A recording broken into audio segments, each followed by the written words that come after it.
Folks, Donald Trump was in a Washington, D.C. courtroom today, arraigned after being indicted by Special Counsel Jack Smith on 4 felony counts.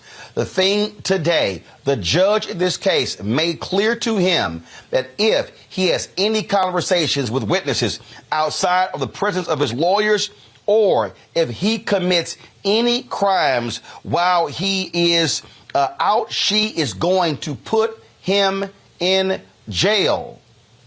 Of course, the grandstanding thug-in-chief had a lot to say. Here's him speaking today.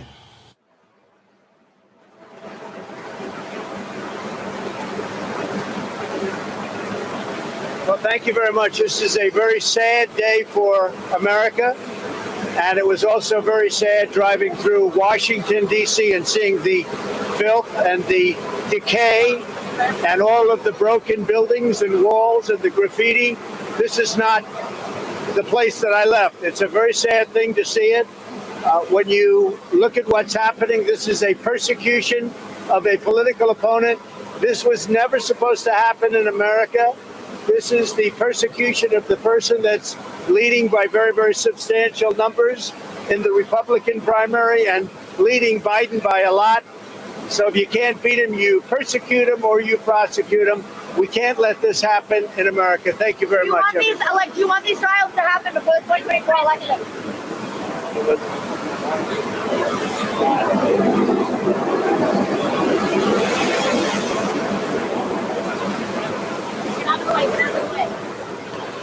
Well, folks, the liar continued to lie. You saw him taking shots at Washington, D.C., complaining about graffiti. That was all BS. We know doggone well that is sheer stupidity coming from Donald Trump, but he is who he is. He talks about how he's leading by Biden a lot in the polls. That's also a lie. But let me also remind people, Washington, D.C. as a city was on lockdown on January 6th because of the actions of Donald Trump and the domestic terrorists that assembled outside of the Capitol on that particular day. And so you see how Republicans are trying to play this whole deal, persecution. Oh, this is not what it was intended. Well, also, guess what? They also didn't expect the person who occupied the Oval Office to literally try to overthrow the government in order to remain in power, even though he lost the election. I want to bring in my panel right now. They join us to talk about this critically important issues of the day. And again, I'm just sort of just laughing at this whole thing with Donald Trump, because, again, he wants us, he's just still gaslighting us and wants us to believe that he is just innocent. Well, innocent till proven guilty, but we also know what's going on. Reese Colbert, host of the Reese Colbert Show, Sirius XM Radio, joins us right now. Glad to have you, Reese. Candace Kelly, legal analyst, South Orange, New Jersey. And we'll have Dr. Greg Carr, Department of Afro-American Studies at Howard University, Washington, D.C. Glad to have all three of you here. Candace, I want to start with you. Look, these are some serious charges. Anybody who reads the document really understands how major they are. And Republicans keep trying to say free speech. Again, Smith puts in the 45 pages that you can actually say that you won the election, but there's a difference between you saying it and you acting upon it. That's right. It's a difference between you saying it, because you, as you said, you can believe what you want to believe. You can actually believe a lie. You can create lies. But what happened here was that Donald Trump actually used lies in order to try to carry out Part B of his plan. And that is to try to make other people think that they were, that they had the power in order to overturn the election, which they didn't. So there's one thing to have your own truth, but it's another thing to have somebody bring you in. And that's what this case is all about. It is about a conspiracy, albeit he's the only one that was mentioned. And I think that that was a great strategy by the government to do that. But this is something that goes much further and much deeper than just boxes inside a bathroom or on a stage in your club in Bedminster. There were bodies on the ground. And so this is why, even though this is his third indictment, fourth indictment is probably coming at least by August 15th from Georgia. What we have is something that is major, something that is serious, people have died, and he was in the middle of this. So that's what makes this distinctly different, and not just something that's going to be talked about in passing, but this is going to go down in history. The January 6th insurrection was something that people would have never, ever believed. He was found in this document, according to Jack Smith, to have tried to defraud the United States of America, to take away the basic right to vote. The right to vote is something that has been on the chopping block for years and will be for years to come. And this is someone who, according to his own words and by other people's words, mind you, nobody else was mentioned, but we have the titles of people and we know who they probably are. They are corroborating. It will be interesting to see, Roland, who their star witnesses will be, because in the indictment, we see that there are quotes between Mike Pence and Trump. Who could have given those quotes? It wasn't Trump. Could it have been Pence? Was it a recording? These star witnesses are going to be very important. It is more than probably the 6 people that we've alluded to in the document that are now turning on Donald Trump. Greg, it is only apropos that he was charged using the Klan Act. Absolutely. Absolutely. Yeah, that first charge, conspiracy to violate civil rights, is pursuant to Section 241 of the United States Code. And as you said, Roland, this was a law that was enacted by Congress to go after the Klan. It was expanded in the mid-20th century to start going after those who attempted to suppress voting rights. And that's important. I mean, that it is ironic, isn't it? And yeah, I mean, I echo everything that Candace just said. You know, this is the indictment we were waiting for. As Sheriff Fani Willis, we're still waiting on Brother Bragg out of New York. But this federal indictment in the District of Columbia, so this isn't going to be a Florida jury. This is a jury of the citizens of the District of Columbia. Footnote.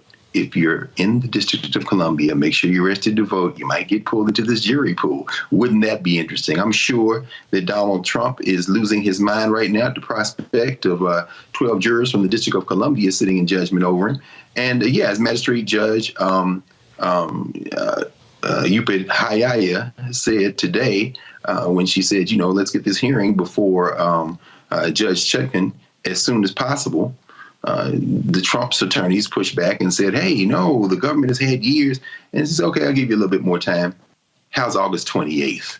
There's a lot of convergences going on. And of course, we know that Judge Chutkan has been the hardest judge on the January 6th white rioters so far. It'll be interesting. It'll be very interesting to see this. He's going to try to push it past the elections, of course. And he already succeeded in pushing it past the first debate. I think that's the 23rd. Correct me if I'm wrong, Roland. He hadn't said whether he's going to participate in that, but it'll be interesting to see. I mean, this circus is in full swing. You know, the thing here, Reese, again, as we watch Republicans just lose it over this, I mean, they are hell-bent on literally protecting this thug in chief.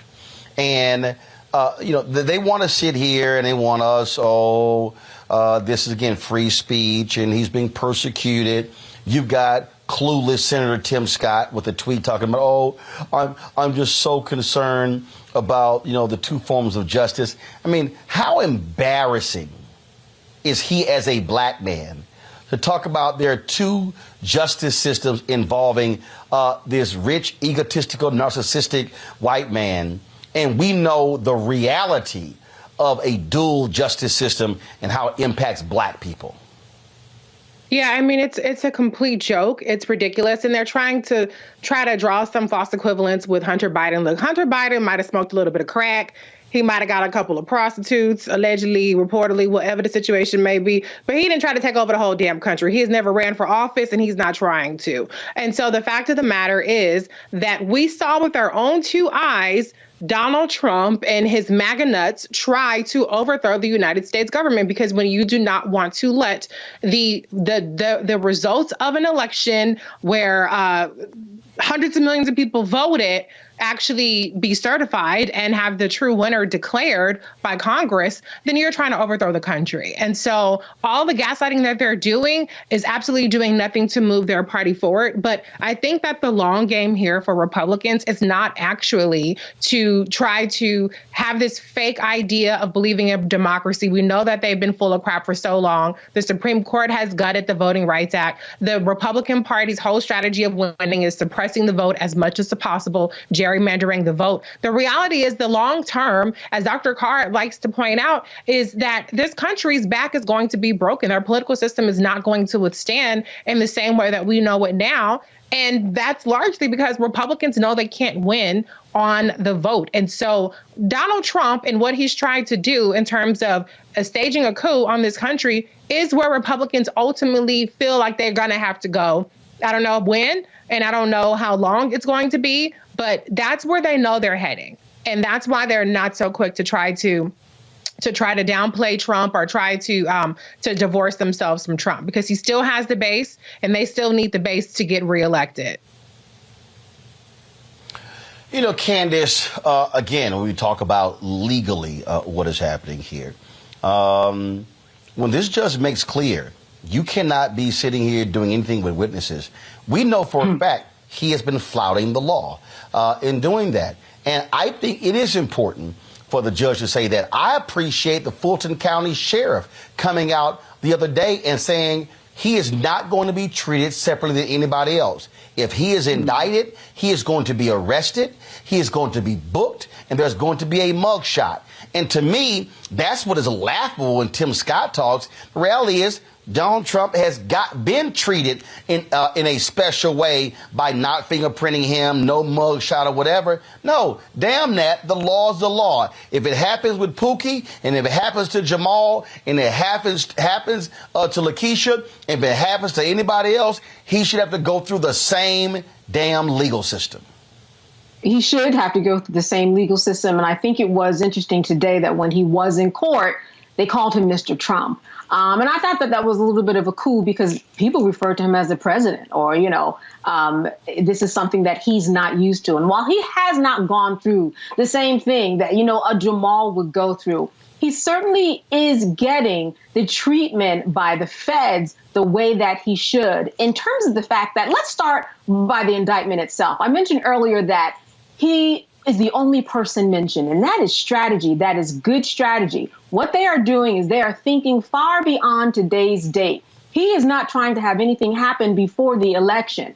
What Jack Smith has said is that, you know what, let's keep this narrowly tailored to focus on Trump. We can mention some titles of other people, but we don't want to mention other people involved in this conspiracy, because that means that down the line, 3 to 4 lawyers for each person will be involved. And that prolongs this whole process when you're asking for evidence, asking for documents. So on the one level, he is getting special treatment. But on the other level, he's also getting another type of special treatment. And that is the government. That's the Department of Justice honing on him and coming in, strategically speaking, to make sure that they are kind of ahead of the game when we look at the calendar. Listen, Alvin Bragg, he has even said, you can actually take the time that I have allotted for Donald Trump and his particular court case. If you need that time in order to move it up, I will wait. I will wait. So I think he's getting special treatment, Roland, in 2 different ways. One that he likes and one that he certainly does not like.